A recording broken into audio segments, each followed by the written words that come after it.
প্রিয় একাদশ শ্রেণীর শিক্ষার্থী বন্ধুরা, আজ আমি তোমাদের সেমিস্টার ওয়ানের যে কিষ্কিন্ধা কাণ্ডের অন্তর্গত বর্ষা বর্ণনাম, যেটি কিনা রচনা করেছেন আদিকবি বাল্মীকি, সেই যে প্রশ্নগুলো তোমাদের বইতে যে দেয়া আছে, অর্থাৎ তোমাদের পরীক্ষার সম্ভাব্য প্রশ্নাবলী নিয়ে এই ভিডিওতে আলোচনা করছি। তোমরা যারা ভিডিওতে নতুন এসছো তারা অবশ্যই ভিডিওটি লাইক, কমেন্ট এবং শেয়ার করে দিও।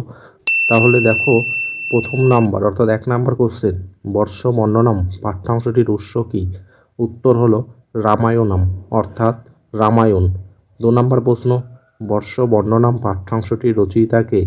উত্তর হলো বাল্মীকি। 3 নাম্বার প্রশ্ন, বর্ষার বাতাসে কোন ফুলের গন্ধ আছে? উত্তর হলো কেতকী।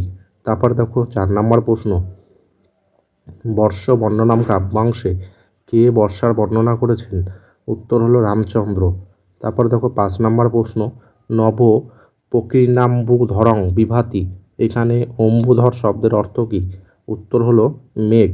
6 নাম্বার প্রশ্ন, বর্ষার আকাশের সঙ্গে তুলনীয় বস্তুটি হলো কি? উত্তর হলো মহার্ণব। 7 নাম্বার কোশ্চেন, বর্ষার বাতাসে কোন বস্তুর সংস্পর্শ শীতল হয়? উত্তর হলো কর্পূর। 8 নাম্বার প্রশ্ন, বর্ষার মেঘকে কোন বস্তুর সঙ্গে তুলনা করা হয়েছে? উত্তর হলো পাহাড়। তারপর দেখো 9 নম্বর প্রশ্ন, নভ পদের অর্থ কী? উত্তর হলো আকাশ। তারপর দেখো 10 নম্বর প্রশ্ন, সংযোগাস্তা পদে সংযোগ শব্দের অর্থ কী? উত্তর হলো যুদ্ধ। দেখো, তোমরা যারা চ্যানেলে নতুন এসছো তারা চ্যানেলটি অবশ্যই লাইক, কমেন্ট এবং শেয়ার করে দিও। তারপর দেখো 11 নম্বর প্রশ্ন, সবলা কমলা পদটির বিশেষ্য পদ কী? উত্তর হলো মেঘা। 12 নম্বর কোশ্চেন, কোন বস্তুকে মেঘের পতাকার মতন মনে হয়? উত্তর হলো বিদ্যুৎ। তারপর দেখো 13 নম্বর প্রশ্ন, কচ্চিৎ প্রগীতা ইব ষট পদৌঘে, এখানে কোন প্রাণীর প্রচেষ্টা বর্ণনা করা হয়েছে? উত্তর হলো ভ্রমর। তারপর দেখো 14 নম্বর প্রশ্ন, রাবণা নাম ইব বিভ্রান্তি, এখানে রাবণা নাম শব্দের প্রতিশব্দটি কী? উত্তর হলো মাতঙ্গা নাম। তারপর দেখো 15 নম্বর প্রশ্ন, বর্ষাকালে কারা নাচছে? উত্তর হলো প্রিয়া বিহানা। তারপর দেখো 16 নম্বর প্রশ্ন, বর্ষাকালে কারা গর্জন করছে? উত্তর হলো মত্ত গজা। তারপর দেখো 17 নম্বর কোশ্চেন, বর্ষাকালে কারা আশ্বস্ত হচ্ছে? উত্তর হলো প্লামবঙ্গা। তারপর দেখো 18 নম্বর কোশ্চেন, বর্ষাকালে চিন্তিত কারা? উত্তর হলো প্রিয়া বিহিয়ানা। তারপর দেখো 19 নম্বর কোশ্চেন, মহিধর শব্দের অর্থ কী?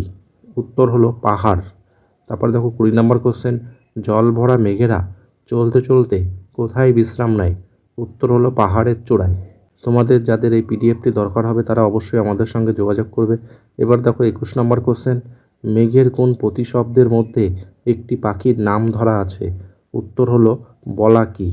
তারপর দেখো 22 নম্বর কোশ্চেন, মেঘের একটি প্রতিশব্দ হলো? উত্তর হলো বলা হোক।